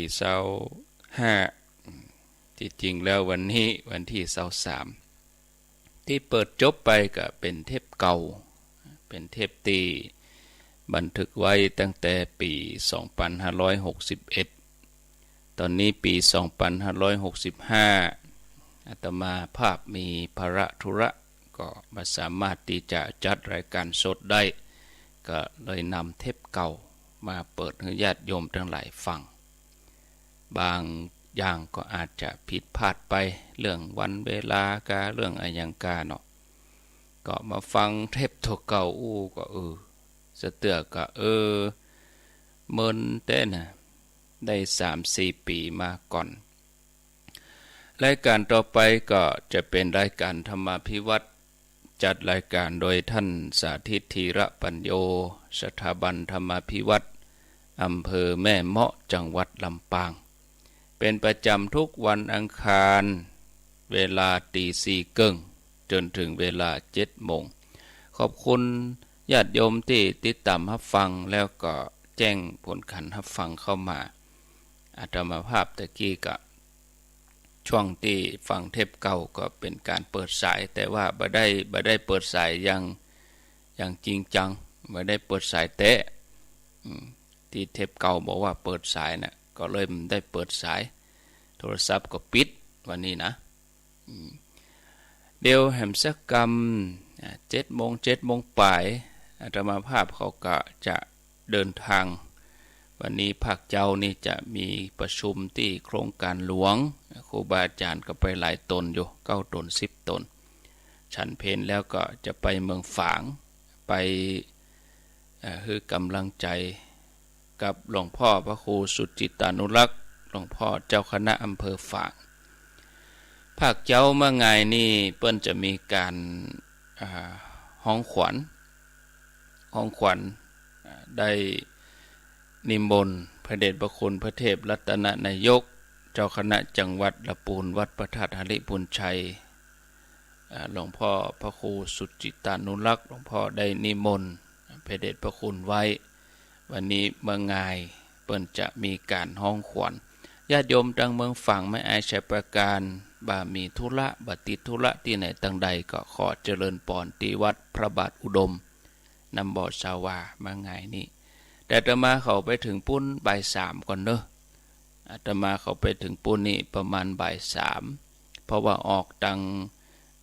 ที่จอมตองได้หล่อนี่บ่ายโมงไปถึงปุ้นก็3 โมง 4 โมงเลยนะอันนี้ก็แจ้งญาติโยมทั้งหลายได้รับทราบเนาะถ้าจะไปไปพบกันก็บ่าย 3 โมง 3 โมงปลายก็ไปรอกันที่วัดพระบาทอุดมน้ำบ่อสาวาหลายท่านก็มีการร่วมบุญโอนไปก็จะปิดการร่วมบุญนะวันนี้แมลง3 โมงก็ปิดการทำบุญไปถ้าญาติโยมจะทำวันนี้ก็ยังตันอยู่เนาะอาตมาก็บอกบัญชีที่ Facebook ไปแล้วแล้วก็บอกที่กลุ่มไลน์บอกเลขบัญชีของหลวงพ่อพระครูสุจิตานุรักษ์ญาติโยมก็จะร่วมบุญเป็นคือกำลังใจแล้วก็บำรุงธาตุขันธ์หลวงพ่อนอกจากนั้นก็เป็นการสนับสนุนเรื่องของการเผยแผ่ธรรมะสถานีวิทยุตัวเนาะเอาละเพื่อเป็นการบ่ให้เสียเวลาต่อไปนี้ก็ เจิญญาติโยมทั้งหลายได้รับฟังรายการธรรมภิวัตรจัดรายการโดยท่านสาธิตธีระปัญโยอำเภอแม่เมาะจังหวัดลำปางท่านก็จัดสัญญาณผ่านระบบออนไลน์สัญญาณท่านพร้อมแล้วนิมนต์เลยครับนิมนต์ครับครับผมกราบถวายความเคารพครูบาอาจารย์พระเทรานุเถระครูบาสังฆะที่เคารพอย่างสูงทุกรูปเจริญสุขสวัสดีสาธุชนท่านผู้ฟังทุกคนทุกท่านสำหรับสาธุชนท่านผู้ฟังที่ให้เกียรติรับฟังรายการธรรมอันเป็นรายการวิทยุเพื่อการเผยแผ่พระพุทธศาสนาส่งเสริมการศึกษาและพัฒนาสังคมรายการนี้รับผิดชอบโดยอาตมาภาพพระสาธิตธีระปัญโยผู้อำนวยการสถาบันธรรมาภิวัตรสถาบันเพื่อเผยแผ่พระพุทธศาสนาส่งเสริมการศึกษาและพัฒนาสังคมตั้งอยู่ณที่พักสงฆ์สถาบันธรรมาภิวัตรบ้านศพเตินตำบลศพปาดอำเภอแม่เมาะจังหวัดลำปางรายการนี้ออกอากาศทุกวันอังคารในเวลา 4:00 นไปจนถึง 7:00 นไม่เจ้าผ่านทางสถานีวิทยุในเครือข่ายสถานีวิทยุคลื่นสีขาวเพื่อชาวประชาหลายคลื่นหลายสถานีหลายจังหวัดออกอากาศผ่านทาง Facebook Live ของท่านอาจารย์พระครูอภิวัฒนวิกรมของท่านอาจารย์พระครูสมุวิศวัตรวรกิจโจหรือว่าวัดฝ่ายหินตลอดจนถึงบันทึกเทปเอาไปออกอากาศผ่านทางสถานีวิทยุเพื่อการศึกษาและพัฒนาอาชีพ Radio Network FM 99.50 เมกะเฮิรตซ์ของวิทยาลัยเทคนิคกฟผ.แม่เมาะ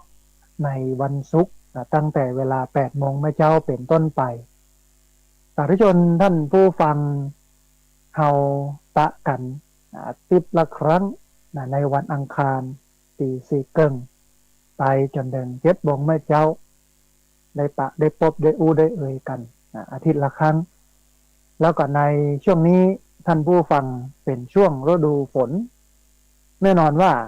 สิ่งที่มากับฝนก็คือน้ำแล้วก็วันนี้ได้หันบรรยากาศน้ำนองน้ำล้นน้ำท่วม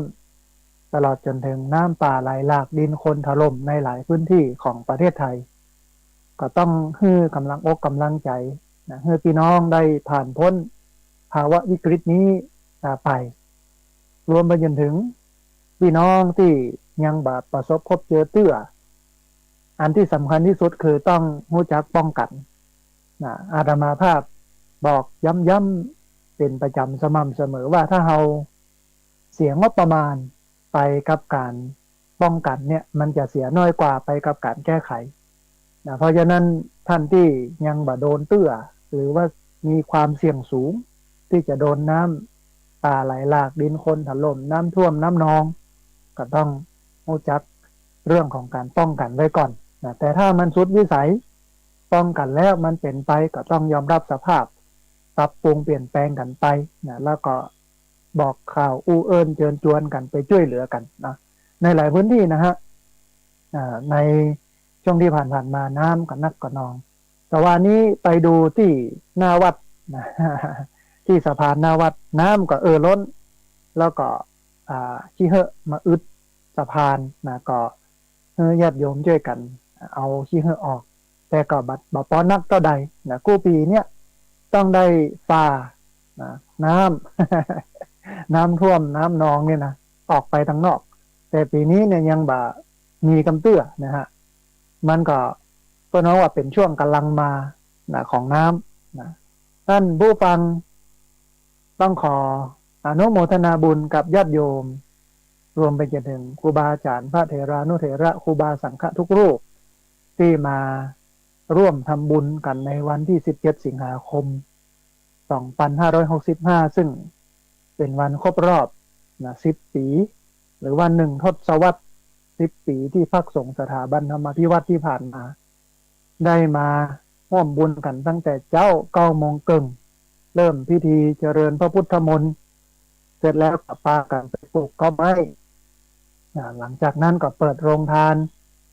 ตลอดจนถึงถวายพระทหารเพลแด่ครูบาอาจารย์พระเถรานุเถระครูบาสังฆะภาคบ่ายก็มีเวทีเสวนา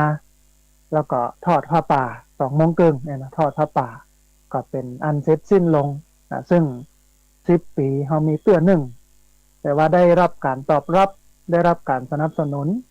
ได้รับการช่วยเหลือเกื้อกูลจากพี่น้องทั่วทุกสารทิศที่มากันในวันนั้นแล้วก็บ่ได้มาตัวได้หายได้หอมกันมาได้เนี่ยได้ทำกันมาหลังจากนี้ไปท่านผู้ฟังก็จะประชุมกรรมการในวันที่27สิงหาคม2565จะประชุมกรรมการวัดสรุปรายรับรายจ่ายตลอดจนถึงประชุมกรรมการที่จะแต่งตั้งเป็นกรรมการมูลนิธิสถาบันธรรมาภิวัตน์เพื่อที่จะกรอกเอกสารในแบบฟอร์มที่ทางกระทรวงมหาดไทยเพิ่นให้กรอกไปสมัครไปยื่นสมัครในการจัดตั้งมูลนิธินะฮะก็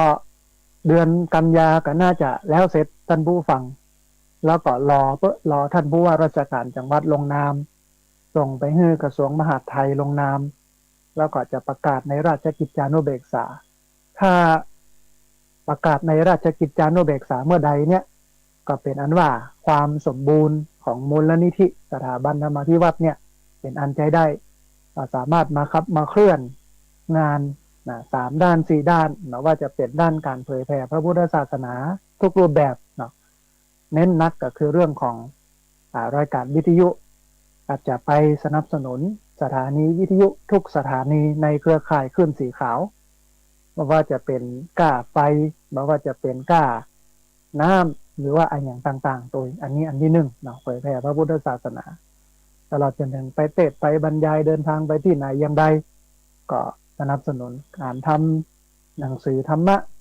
การทำซีดีธรรมะโดยรวมไปในหั่นอันนี้คือการเผยแผ่พระพุทธศาสนาอันที่2คือส่งเสริมการศึกษาจะจัดเรื่องของทุนการศึกษาครับละเด็กละอ่อนที่พฤติกรรมดีแต่ยากจนรวมไปจนถึงจัดอบรมความรู้จัดโรงเรียนจัดทำโรงเรียนจัดทำมหาวิทยาลัยขึ้นมา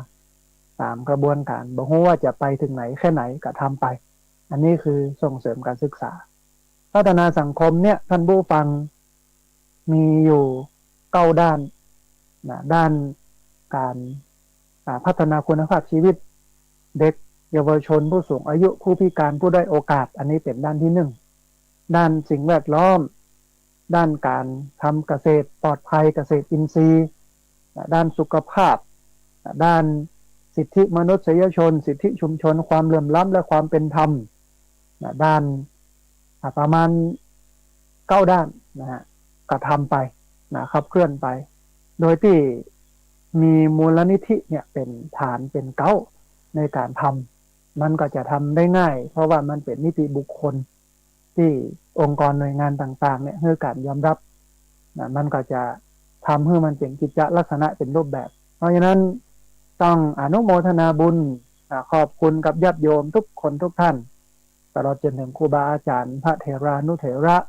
ครูบาสังฆะทุกรูปที่มาร่วมกินร่วมทานกันอันเฮามากันนักมากันหลายท่านผู้ฟังประมาณ700-800 คนเนาะการอยู่การกินก็บ่เหมือนกับที่เฮาอยู่ที่บ้านเนาะอาตมาภาพก็ต้อนรับขับสู้บ่ค่อยดีพอสมควรไปไปไปสอบถามญาติโยมก็บ่ครบทุกผู้ทุกคนเพราะว่าในงานมันนักในงานมันหลายบางพ่องก็องค์การก็ได้กินนัดพ่องกินน้อยพ่อง ต้องขออภัยตัวแล้วก็การประกาศรายชื่อมากรมมาเกณฑ์กับบ่ครบนะฮะที่จริงครบแต่ว่าคนที่มาเกณฑ์เนี่ยเปิ้นบ่ได้เดินทางหรือว่าอยู่ในงานอยู่ไกลบ่ได้ขึ้นมาทางบนบ่ได้ขึ้นมาเกณฑ์ประมาณสัก2 ท่านนะฮะโดยประมาณนั้นต้องขอสุมาอภัยกับญาติโยมตัวในการกินการอยู่แล้วก็การจอดรถเนาะพอดีว่าที่จัดให้จอดรถเนี่ยอยู่ด้านหลังที่ปลูกต้นไม้ถ้าเอารถไปจอดตรงนั้นเนี่ย ขึ้นได้เนี่ยสบายมากเลยนะรถหลายร้อยคันแต่เผอิญว่ามันฝนตกทำให้มันมืดนะฮะก็กลัวว่ารถจะติดจะลมก็เลยให้จอดสองข้างทางนะเข้ามาตลอดจนถึงเอาไปจอดไว้ที่วัดศพเตือนข้างล่างนี่นะฮะญาติโยมก็เดินไกลเนาะต้องขอสุมาอาภัยกับญาติโยมในความบกพร่องนะต่างๆในการต้อนรับขับสู้นะในการพอกอยดูแลนะญาติโยมนะตัวทักนี้นะฮะท่านผู้ฟังเฮากินเฮาตาเรียบร้อยแล้วก็ตอนนี้กำลังรอมูลนิธิในการจัดตั้งก็ใช้เวลาสักน้อยหนึ่งท่านผู้ฟังก็ลุ้นกันไปสนับสนุนกันไปเกื้อกูลกันไปในโอกาสนี้เนี่ยท่านอาจารย์มหาสมชาติชาตะปัญโยเพิ่นก็แจ้งข่าวบุญข่าวกุศลมาแหมข่าวหนึ่งในวันที่10 กันยาเนี่ยเพิ่นจะบูรณศาลาอเนกประสงค์ของโรงเรียนบ้านตุ้งโป่งหมู่ 1ตำบลเมืองปานอำเภอเมืองปานจังหวัดลำปางนะเปิ้นก็จะทำบุญทอดผ้าป่านะวันที่10 กันยายน 2565นะฮะเพราะฉะนั้นท่านไหนที่ใครร่วมบุญนะใครให้ใครงอมไม่ว่าจะเป็นกระเบื้องไม่ว่าจะเป็นสีไม่ว่าจะเป็นอย่างต่างๆเพดานนะฮะก็สามารถร่วมทำบุญกันได้ที่พระอาจารย์มหาสมชาติชาตะปัญโยซึ่งท่านก็จัดรายการวิทยุอยู่ประจำแล้วก็โทรไปไปไปแจ้งความประสงค์จำนงหมายกับเปิ้ลได้นะฮะที่พระอาจารย์มหาสมชาติชาตะปัญโยเรื่องของการบูรณะอาคารอเนกประสงค์ของโรงเรียนบ้านทุ่งโป่งตำบลเมืองปานอำเภอเมืองปานจังหวัดลำปางและมีข่าวบุญแห่งข่าวหนึ่งนั่นบูฟังในช่วงออกพรรษานะฮะออกพรรษาก็คือวันที่10 ตุลาหลังจากวันที่10 ตุลาเนี่ยก็จะมีเทศกาลงานกฐินซึ่งเป็นงานใหญ่งานเพิ่นฮ้องว่าเป็นบุญใหญ่นะของพื้นที่นั้นๆนะฮะแล้วแต่ไผจะมีเจ้าภาพไผจะมีกำลังจัดของแต่ละที่แต่ละพื้นที่บางที่บางวัดก็บ่มีเจ้าภาพก็บ่สามารถที่จะจัดได้บางวัดมีเจ้าภาพก็สามารถจัดได้ถ้าเปิ้นมาจัดมาจองเผอิญว่าในวันที่23 ตุลา 2565ท่านผู้ฟังคุณโยมฉแลมอุดมทรัพย์ซึ่งเปิ้นอยู่จังหวัดพระนครศรีอยุธยาโยมแม่ฉแลมอุดมทรัพย์อยู่จังหวัดพระนครศรีอยุธยาเปิ้นก็แจ้งความประสงค์จำนงหมายมาว่าอยากจะเป็น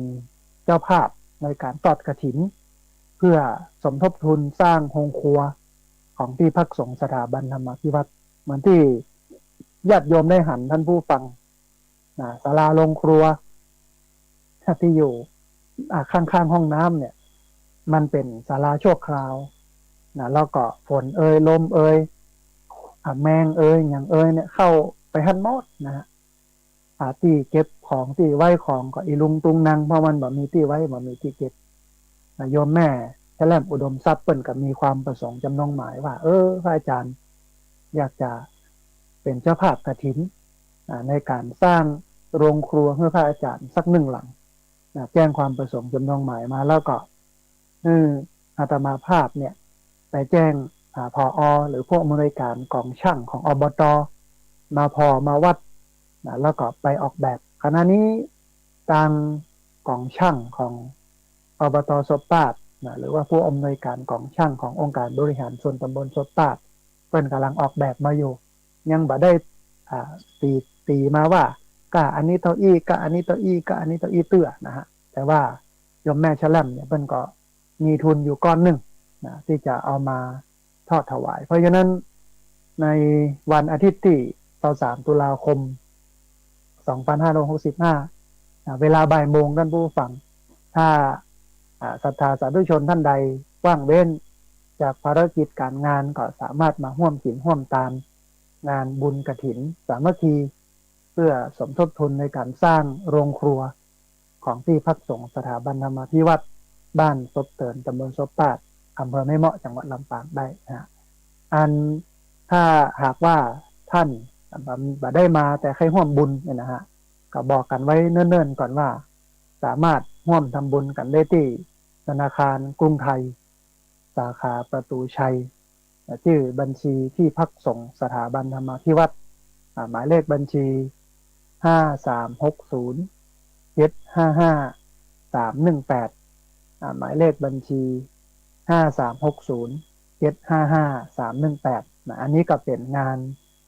บุญกฐินสามัคคีเพื่อสมทบทุนสร้างโรงครัวโดยการนำของคุณแม่แชล่มอุดมทรัพย์ที่จะเอามาทอดถวายเวลาบ่ายโมงในวันอาทิตย์ที่23ตุลาคม2565ก็บอกกับสาธุชนญาติโยมไว้นะฮะแล้วก็ตะกี้ได้เอ่ยกันถึงเรื่องของอันบุญในการจะบูรณะปฏิสังขรณ์อาคารอเนกประสงค์ของโรงเรียนบ้านทุ่งโป่งหมู่ 1 ตำบลเมืองปานอำเภอเมืองปานจังหวัดลำปางของพระอาจารย์สมชาติชาตะปัญโยปเรียนที่จะไปร่วมบุญกันท่านนะฮะท่านผู้ฟังอันนี้ก็เป็นเรื่องราวที่ได้เอ่ยกันย้อนไปในวันที่17สิงหาคม2565ที่ผ่านมาแถมกำนึงนะฮะก็เหมือนที่ได้เอ่ยกันไปว่าที่ต้อนรับขับสู้ก็ดีที่นั่งที่นอนที่กินที่อยู่ห้องน้ำห้องท่าอย่างต่างๆที่มันบ่ครบบ่ถ้วนที่มันขาดตกบกพร่องไปต้องขอสุมาอภัยกับท่านผู้ฟังโดยแล้วก็อันหนึ่งที่จริงก็เป็นที่อันสบายใจได้ว่าญาติโยมมากินมาตาเนี่ยซึ่งเป็นญาติโยมในขึ้นสีขาวเนี่ยเพิ่นมีจิตใจที่เป็นบุญเป็นกุศลเพราะว่าเฮาเรียนรู้ธรรมะเฮาศึกษาธรรมะมาเมินมานานเป็นคนที่เข้าใจธรรมะแล้วก็เป็นคนที่ปฏิบัติธรรมะมาแล้วคนที่ศึกษาธรรมะคนที่ปฏิบัติธรรมะมาเนี่ยเปิ้นบ่ย่อย เปิ้นบ่ย่อยเปิ้นบ่ทีกับเรื่องกินเรื่องตาลบ่ย่อยบ่ยุ่งยากอย่างกับการกินการตานการอยู่เหมือนที่อาตมาภาพว่าเนี่ยกินอยู่อย่างต่ำแต่มุ่งกระทำอย่างสูงกินง่ายอยู่ง่ายแต่ไม่มักง่ายกินอยู่อย่างต่ำแต่มุ่งกระทำอย่างสูงกินง่ายอยู่ง่ายแต่ไม่มักง่ายแต่เป็นอย่างนั้นนะฮะก็เลยอันหนึ่งก็ทำใจไว้ว่าสถานการณ์ที่มันบ่พร้อมในหลายๆเรื่องมันมาเหมือนที่บ้านเฮาเนาะมาเหมือนเฮากินคนเดียวอยู่คนเดียวไปคนเดียวแต่อันนี้คนมาเกือบพันเกือบพันคน800คน900คนเนี่ยเกือบพันเนี่ยมันก็วุ่นวายเป็นธรรมดาแต่ว่าด้วยความที่อาตมาภาพจัดระบบไว้บอกว่าจะเป็นเรื่องห้องตาลบอกว่าจะเป็นเรื่องของการต้อนรับขับสู้ในหลายๆส่วนก็สามารถที่จะรองรับญาติโยมได้แต่ถ้ามันแบบเป็นหน้าฝนนี่นะ มันจะสบายกว่านี้เนาะอันนี้เดินไก่กันน้อยหนึ่งนะฮะอันหนึ่งเนี่ยอย่างที่อาตมาภาพบอกก็คือว่าเราทำใจได้กับเรื่องกินเรื่องตาลเหมือนกับที่บอกกับญาติโยมสาธุชนทั้งหลายว่าเวลาไปกินไปตาลที่ไหนการตาลนั่นหรือว่าการทำบุญด้วยการเฮือตาลนั่นอันดับแรกเนี่ยมันเป็นไปเพื่อสละความโลภความตณีขี้เหนียวความหันเกตัวของเฮามันออกไปจากจิตจากใจอันนี้เป็นสาระสำคัญเนาะของการกินการตาลทุกครั้งทุกเบื่อของชาวพุทธว่าเวลาเราไปกินไปตาลเนี่ยหรือว่าเราบ่ได้ไปนะได้ร่วมทำบุญโอนปัจจัยไปก็ดีได้ฝากพักพวกเพื่อนฝูงไปกินไปตาลก็ดีเนี่ยมันเป็นส่วนที่จะลดเรื่องของความโลภความตณีทีเหนียวความเห็นแก่ตัวออกไปจากใจยิ่งทำบุญนักยิ่งไปกินไปตาลที่หั่นที่นี่บ่อยครั้งเนี่ยมันก็จะทำให้ความโลภความตณีทีเหนียวความเห็นแก่ตัวของเขาเนี่ยมันลดลงเราต้องสังเกตเนาะว่าถ้าเรากินเราตาลไปกับหมู่กับจุมไปกินไปตาลที่หั่นที่นี่ถ้าความโลภมันบ่ลดลงกับเพิ่มพูนนักขึ้นความเห็นแก่ตัวมันเพิ่มพูนนักขึ้นนี่เนาะมันก็บอกให้เฮาได้รู้ว่าโอ้เฮานี่มาผิดทางมาบ่ถูกทางเนอะ แต่ถ้ามันถูกทางเนี่ยก็คือว่าความโลภมันจะลดลง ความเห็นแก่ตัวมันจะลดลงความหลงความโลภความโกรธความหลงมันจะลดลงไปตามกระบวนการของมันทั้งหมดนะฮะแต่ถ้ามันบ่ลดลงเลยเนี่ยมันมีแต่จะเพิ่มพูนนักขึ้นความเห็นแก่ตัวนักขึ้นความอิจฉาริษยาความบ่ม่วนอกบ่ม่วนใจเพิ่มนักขึ้นเนี่ยแสดงว่าเฮาตานบ่ถูกต่างเฮาฮื้อตานบ่ถูกต่างเพราะฉะนั้นอาตมาภาพก็เลยเบาใจได้อย่างหนึ่งว่าพี่น้องคลื่นสีขาวเพื่อชาวประชาที่มากินมาตานเนาะเอาเข้าของต่างๆมาถวายนะบอกว่าจะเป็นไม้ยูบอกว่าจะเป็นลำไยบอกว่าจะเป็นผลไม้รากไม้ข้าวสมข้าวสารหลายผู้หลายคนเนาะมากินมาตานก็ทำใจได้อย่างหนึ่งว่าเปิ้นพร้อมเปิ้นยอมรับกับความขาดตกบกพร่องความลำบากอย่างมูลนั้นได้ส่วนหนึ่งละเราก็สบายใจได้ส่วนหนึ่งแต่ทุกครั้งเนาะที่พี่น้องคลื่นสีขาวเพื่อชาวประชามากินมาตานที่วัดของอาตมาภาพเนี่ยอาตมาภาพก็ทำใจได้ส่วนหนึ่งว่าเปิ้นมากินมาตานเปิ้นก็พร้อมกับความลำบากเปิ้นบ่สนเรื่องความลำบากเปิ้นบ่สนเรื่องของอาหารการกินเปิ้นบ่สนเรื่องการต้อนรับขับสู้มีหน้าที่อย่างเดียวคือมากินมาตานมันก็จะทำให้อาตมาภาพเนี่ยสบายใจได้ส่วนหนึ่งแต่ว่ามันก็ยังอดเป็นห่วงบ่ได้กับความขาดตกบกพร่องต่างๆที่บ่ตันบ่พอกับการต้อนรับขับสู้ต้องขอสุมาอภัยตัวนะฮะท่านผู้ฟังเมื่ออู้เรื่องนี้แล้วเนี่ยมันก็ทำให้อาตมาภาพได้กึศเติงหาลักษณะของคนปฏิบัติธรรมที่ได้อู้กันไว้ในอังคารที่แล้วในอังคารที่แล้วอู้ไว้นะฮะเรื่องของธรรมะ30เรื่องที่ท่านผู้ปฏิบัติธรรมเนี่ยพึงพิจารณาเพราะว่าเขาจะได้รับประโยชน์จากการปฏิบัติธรรมเนี่ยได้30อย่าง30เรื่องก็เลยกึศในใจว่าในอาทิตย์นี้หรือว่าในวันอังคารนี้เอามาทบทวนให้ท่านผู้ฟังทั้งหลายได้ยินได้ฟังกันเป็นคำหนึ่งเพื่อที่จะได้เข้าใจกันแล้วก็สะท้อนกันในวันที่17สิงหาคมที่ผ่านมาว่าเขาได้ธรรมะ30ข้อนี้ก่อเขาได้ใจก่อกับสถานการณ์ที่คนมันนักมันหลายเป็น800 900คนหิมพันคนเนี่ยมากินมาตานกันมันจะอย่างใดห้องนะฮะด้านผู้ฟังอย่างที่อาตมาภาพบอกว่าการปฏิบัติธรรมเนี่ยมันเป็นการคัดเกลาตัวเก่าคัดเกลากายคัดเกลาวาจาคัดเกลาใจนะฮะเป็นมุ่งไปเพื่อการคัดเกลา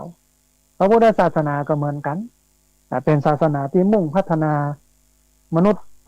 ที่เป็นศาสนิกของศาสนานั้นๆในเชิงของกายในเชิงของวาจาในเชิงของใจมนุษย์เกิดมาต้องฝึกตัวเก่ามนุษย์เกิดมาต้องพัฒนาตัวเก่าเหมือนที่อาตมาภาพบอกว่าบัวนั้นมันมี3เหล่าต้องอันมันมีบัวเหล่าที่4บัวเหล่าที่4นี้เป็นท้องว่าปะทะปรมะเป็นบัวที่อยู่ใต้โคนตมเป็นอาหารของเต่าและป๋าในพระไตรปิฎกเนี่ยไปดูได้เลยท่านผู้ฟังมันบ่มีโมปะทะปรมะมันไม่มีบัวมันมี3เหล่าต้องอันนะฮะมันคือแสดงว่าเกิดมาเป็นมนุษย์เนี่ยมีศักยภาพในการพัฒนาตัวเก่าผู้คนแต่มันอยู่ที่เงื่อนไขว่าใครจะเป็นคนฝึกแล้วก็พร้อมที่จะฝึก